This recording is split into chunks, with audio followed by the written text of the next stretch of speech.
சனி பகவான் மந்தன் என்று அழைக்கப்படுபவர், அதாவது மெதுவாக செல்பவர். ஆனால் அவர் தரும் கர்ம பலன்கள் மிக துல்லியமானவை. அதற்கு காகம் எப்படி பொருத்தமான வாகனமாக இருக்கிறது என்பதை பின்வருமாறு விளக்கலாம். கர்ம வினைகளின் சாட்சி. காகத்திற்கு ஏகாசி என்றொரு பெயர் உண்டு. அதன் ஒரு கண் வழியாக பார்த்தாலும் இரண்டு கண்களின் பார்வை திறனும் அதற்கு உண்டு என்பது நம்பிக்கை. இது சனி பகவானின் பார்வையை ஒத்தது. மனிதர்கள் ரகசியமாக செய்யும் செயல்கள், இருட்டில் செய்யும் தவறுகள் என எதையும் சனி பகவான் விடுவதில்லை. காகம் எப்படி எங்கும் நிறைந்து சிறிய அசைவையும் கூர்ந்து கவனிக்கிறதோ அப்படியே சனி பகவான் நம் ஒவ்வொரு எண்ணத்தையும் செயலையும் கண்காணித்து அதற்குரிய பலனை தீர்மானிக்கிறார். நண்பர்களே, உங்களுக்கு கடவுள் நம்பிக்கை இருந்தால் ஓம் நமச்சிவாய என்ற மந்திர சொல்லை கமெண்டில் பதிவு செய்யவும். பித்ருக்களின் தூதுவன். நமது சாஸ்திரங்களின்படி இறந்த முன்னோர்கள் காகத்தின் வடிவில் வந்து நாம் அளிக்கும் உணவை ஏற்பதாக ஐதீகம். சனி பகவான் ஆயுள் காரகன் மற்றும் தர்மவான். ஒருவருடைய ஜாதகத்தில் பித்ரு தோஷம் இருந்தால் அவர்களுக்கு சனியின் தாக்கம் அதிகமாக இருக்கும். முன்னோர்களின் ஆசிர்வாதம் ஒருவருக்கு கிடைக்க வேண்டும் என்பதையும், கர்ம வினைகள் தலைமுறை கடந்து தொடரும் என்பதையும் உணர்த்தவே காகம் சனியோடு பிணைக்கப்பட்டுள்ளது. சமத்துவத்தின் அடையாளம். காகம் எதற்கும் அஞ்சாதது. அதே சமயம் அது அழகானதோ அல்லது இனிய குரல் உடையதோ அல்ல. ஆன்மீக ரீதியாக இது ஒரு பெரிய பாடம். வெளித்தோற்றத்தை வைத்து எவரையும் எடை போடாதே. சனி பகவான் ராஜாதி ராஜாக்களையும் பிச்சை எடுக்க வைப்பார். சாதாரணமானவர்களையும் உயரத்தில் அமர்த்துவார். காகம் குப்பையிலும் அமரும், கோபுரத்திலும் அமரும். இது எல்லாம் ஒன்றே என்கிற சமத்துவத்தையும் அகந்தையை ஒழிப்பதையும் குறிக்கிறது. சிக்கனமும் புத்திசாலித்தனமும். பறவைகளிலேயே காகம் மிகவும் புத்திசாலி. அது தனக்கு தேவையான உணவை சேமித்து வைக்கும் பழக்கம் கொண்டது.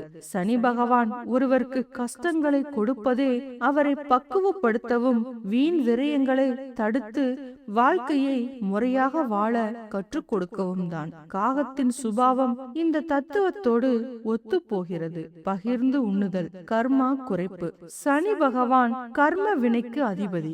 ஒருவன் செய்த பாவங்களின் தாக்கம் குறைய வேண்டுமெனில் அவன் தன் கையில் உள்ளதை மற்றவர்களுக்கு பகிர்ந்து அளிக்க வேண்டும் என்பது ஆன்மீக விதி. காகம் தனக்கு கிடைத்த உணவை தான் மட்டும் உண்ணாமல் தன் சுற்றத்தை அழைத்து மகிழ்வது போல மனிதர்களும் சுயநலமின்றி வாழ வேண்டும் என்பதை சனி பகவான் இதன் மூலம் உணர்த்துகிறார். சமத்துவத்தின் கடவுள். சனி பகவான் நீதியின் தேவன். அவரிடம் ஏழை பணக்காரன் என்ற பாகுபாடு கிடையாது. காகமும் அப்படித்தான். அது உணவை பகிர்ந்து கொள்ளும் போது எந்த பாகுபாடும் பார்ப்பதில்லை.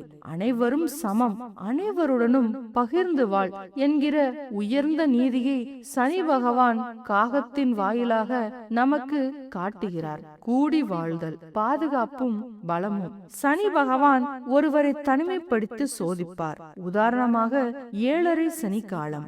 அந்த நேரத்தில் மனிதன் கற்றுக்கொள்ள வேண்டிய பாடம் ஒற்றுமை. காகம் எப்போதுமே கூட்டமாக வாழும் இயல்புடையது. ஒற்றுமையோடு வாழ்பவர்களுக்கு சனியின் தாக்கம் குறைவாக இருக்கும் என்பது ஒரு சூட்சுமம். சித்தர்கள் பார்வையில் சித்தர்கள் காகத்தை காகபுஜண்டர் என்ற ரிஷிகளுடன் தொடர்பு படுத்துவர். காலங்களை கடந்த ஞானம் காகத்திற்கு உண்டு என்பது ஒரு சூட்சுமம். சனி பகவான் காலத்தின் கடவுள். காலத்தின் மாற்றங்களையும் கர்மாவின் சுழற்சியையும் காகம் அமைதியாக உணர்த்துகிறது. நண்பர்களே, இந்த வீடியோக்கு நீங்க இன்னும் லைக் கமெண்ட் பண்ணவில்லை என்றால் ஒரு லைக் கமெண்ட் பண்ணுங்க. அடர்ந்த காடு ஒன்று இருந்தது. அதை சுற்றிலும் அழகான குட்டி குட்டி தீவுகள் இருந்தன. அந்த காட்டுக்கு ஒரு தலைவர் இருந்தார். அவர் காட்டுவாசிகளை தன்னுடைய சொந்த பிள்ளைகளைப் போல கண்ணும் கருத்துமாக பார்த்து கொண்டார். அவருக்கு வயதாகிவிட்டது. அவருக்கு பிறகு அந்த மக்களை வழிநடத்த வேறு ஒருவரை நியமிக்க முடிவு செய்தார். அந்த காட்டில் பரம்பரை ஆட்சி என்ற வழக்கம் கிடையாது. கடினமான போட்டிகளை நடத்தியே தலைவர்களை தேர்ந்தெடுப்பார்கள். எனவே தலைவர் போட்டிகளை அறிவிக்கும்படி தன்னுடைய உதவியாளர்களுக்கு கட்டளையிட்டார். 4 நாட்கள் நடந்த போட்டிகளில் 2 இளைஞர்கள் தேர்ந்தெடுக்கப்பட்டனர். இருவருமே வீரத்திலும் வலிமையிலும் சிறந்தவர்களாக இருந்தனர். இருவரில் யாரை தேர்ந்தெடுப்பது என்ற பெரிய குழப்பம் வந்துவிட்டது. இருவரையும் நேரடியாக மோதவிட்டால் பதவி ஆசையினால் ஒருவரை ஒருவர் பலமாக தாக்கி அதில் ஒருவர் கொல்லப்படுவது உறுதி. தலைவருடைய மனம் அதற்கு சம்மதிக்கவில்லை. எனவே வேறொரு திட்டத்தை முடிவு செய்தார். மறுநாள் 2 வீரர்களையும் அவருடைய இடத்துக்கு வரவழைத்தார். இளைஞர்களே, இதுவரை உங்களுடைய பராக்கிரமத்தால் உங்களுக்கு நிகர் யாரும் இல்லை என்பதை நிரூபித்து விட்டீர்கள். இப்போது நடக்கப் போவது இறுதி போட்டி. இதில் ஜெயிக்கும் ஒருவன்தான் தலைவனாக முடிசூட்டப்படுவான்.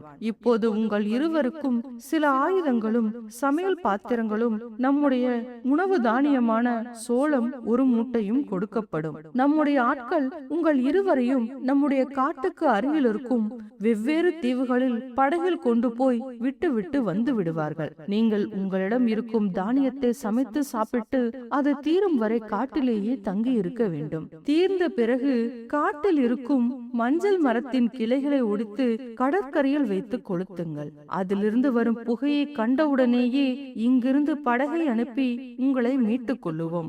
உங்களில் யார் கையில் இருக்கும் தானியத்தை அதிக நாட்கள் பயன்படுத்தி அந்த தீவில் தாக்கு பிடிக்கிறீர்களோ அவன்தான் தலைவனாக தேர்ந்தெடுக்கப்படுவான் என்றார். மஞ்சள் மரம் என்பது அந்த காடுகளில் அதிகமாக காணப்படும் ஒரு மரம். அதை எரிக்கும் போது எழும்பும் செம்பழுப்பு நிற புகை நீண்ட நேரம் நிலைத்திருக்கும். தலைவர் சொன்ன நிபந்தனைகளை 2 வீரர்களும் ஏற்றுக்கொண்டு ஆளுக்கு ஒரு தீவுக்கு பயணமானார்கள். பொதுவாகவே ஒவ்வொரு காட்டுவாசிக்கும் ஒரு நாளைக்கு 1 படி சோளம் தேவைப்படும். அந்த இளைஞர்கள் அதிகமாக உடற்பயிற்சி செய்பவர்கள் என்பதால் அவர்களுக்கு சராசரியை விட 2 மடங்கு அதிகமாக தேவைப்படும். அந்த கணக்கின்படி பார்த்தால் 1 மூட்டை சோளம் அவர்களுக்கு 3 மாத காலம் வரும். இறைச்சி தேவைகளுக்கு அந்த தீவில் கிடைக்கும் முயல்களும் மீன்களும் போதுமானதாக இருக்கும். ஆனால் சோள அடையோ சோள சோறோ சாப்பிட்டால்தான் அவர்களுக்கு பசி அடங்கும். அடுத்த 2 மணி நேரத்திற்குள் ஆளுக்கு ஒரு தீவில் விடப்பட்டார்கள். போட்டி ஆரம்பமாகிவிட்டது. 2 இளைஞர்களும் ஆளில்லாத தீவுகளில் வசிக்க ஆரம்பித்தார்கள். 2 தீவுகளிலும் எங்கேனும் செம்பழுப்பு நிறப்புகை எழும்புகிறதா என்று பார்த்தபடி எந்நேரமும் படகை எடுத்து செல்ல ஆயத்தமாக ஆட்கள் நியமிக்கப்பட்டார்கள். நாட்கள் ஓடின. 3 மாதம் முடிந்தது. படகுக்காரர்கள் ஏதேனும் தீவிலிருந்து புகை எழும்புகிறதா என்று உன்னிப்பாக கவனித்துக் கொண்டிருந்தார்கள். ஒரு நாள் ஒரு தீவின் கடற்கரையிலிருந்து புகை எழும்பியது. உடனே ஒரு படகு புறப்பட்டு போய் அங்கே எலும்பும் தோலுமாக இருந்த இளைஞனை அழைத்து வந்தது. அவன் கரைக்கு வந்ததும் மற்றவன் இன்னும் வந்து சேரவில்லை என்பதை அறிந்து திடுக்கிட்டான். இருப்பினும் சுதாரித்துக் கொண்டு தலைவரிடம் சொன்னான். தலைவா, எங்களுக்கு கொடுக்கப்பட்ட சோளம் 2 மாதத்திற்கு மட்டுமே போதுமானதாக இருந்தும் நான் சாமர்த்தியமாக இத்தனை நாள் தாக்குப்படுத்திருக்கிறேன். அவனும் என்னை போல தாக்குப்படுத்திருப்பான் என்ற நம்பிக்கை எனக்கு இல்லை. எனவே 1 நாட்கள் பார்த்துவிட்டு எனக்கே பதவியை கொடுக்க வேண்டுகிறேன் என்றான். தலைவருக்கு அவன் சொன்னதை கேட்டு கொஞ்சம் அச்சம் உண்டாகிவிட்டது. இருந்தாலும் இன்னும் சிறிது நாட்கள் பொறுமையாக இருக்க முடிவு செய்தார். இன்னும் சிறிது நாட்கள் ஓடி மறைந்தன. 4 மாதங்கள் கழிந்து விட்டன. தலைவருக்கே சந்தேகம் வலுத்து விட்டது. தானே நேரில் சென்று பார்த்துவிட முடிவு செய்தார். படகோட்டியை அழைத்து ஒரு படகை எடுக்க சொன்னார். 2 மணி நேரத்தில் படகு அந்த தீவை அடைந்து விட்டது.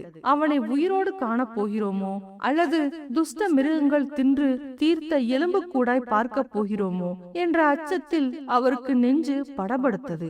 ஏனென்றால் தீவுகளுக்கு சென்ற சிலர் பசியில் இறந்ததும் உண்டு. இந்த போட்டியை அறிவித்தது கூட தவறோ என்று மனம் கலங்கினார். கொஞ்ச தூரம் காட்டுக்குள் நடந்ததுமே தான் கண்ட காட்சியில் திடுக்கிட்டு போனார். ஆம், அங்கே மூங்கிலாலும் ஓலைகளாலும் கட்டப்பட்ட அழகான வீடு அவர்களை வரவேற்றது.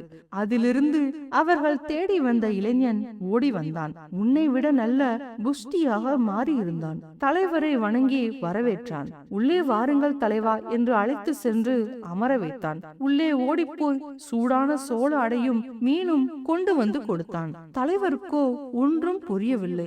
உனக்கு கொடுக்கப்பட்ட சோளம் 3 மாதத்துக்குள் முடிந்திருக்குமே, நீ என்னவென்றால் அருமையான சோள அடையால் எங்களை வரவேற்கிறாய், நீயும் நன்கு சாப்பிட்டு கொழுத்திருக்கிறாய், இது எப்படி சாத்தியம் என்றார். கொஞ்சம் என்னோடு வாருங்கள் தலைவரே என்று அவரை அவன் வீட்டின் பின்புறம் அழைத்து சென்றான். அங்கே அழகான சோள கொள்ளை ஒன்று உருவாக்கப்பட்டிருந்தது.